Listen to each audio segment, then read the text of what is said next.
We're here today and we're going to show you how to make this absolutely lovely Victoria sponge with a cheeky Union Jack on top made out of fresh fruit. So here we go. I asked my Nana Pat, who's 95, how she would have made a Victoria sponge back in the day. I'm not going to use my mixer. I'm going to do it all by hand. The first thing we're going to do is we're going to beat the sugar and the butter together. Oh, it's quite hard work actually. So it's nice and pale and fluffy, all the sugar's incorporated. Now to add the eggs, I'm going to add them one at a time, and then in between each egg, I'm going to mix it really well. Now my Nana suggests that you mix in your flour with a metal spoon because it cuts through the mixture easier and doesn't knock out the air that a wooden spoon would do. There's another little Nana Pat tip for you.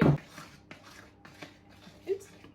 I've greased and lined my 2 baking tins and I'm now going to divide up the batter.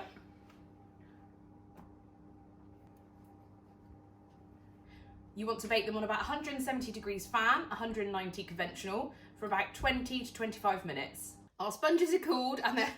Did you just see a blueberry? Two? Oh. We're going to decorate our sponges with fresh cream, fresh strawberries and fresh blueberries. And we're going to do an extra special pattern on the top. Right, so let's put a bit of fresh cream on. Okay. This is nicely whipped and ready to go. We're going to put a thin layer of cream because we're going to use that to stick down our blueberries and our strawberries. We're going to decorate the top of our cake to look like a Union Jack flag. Here's one we made earlier, isn't it, Nora? Yeah. We need to use some strawberries to make a red cross down the middle. And then everywhere else, so in between the strawberries, that's where we want all the blueberries, okay? And there it is, our Union Jack Victoria sponge.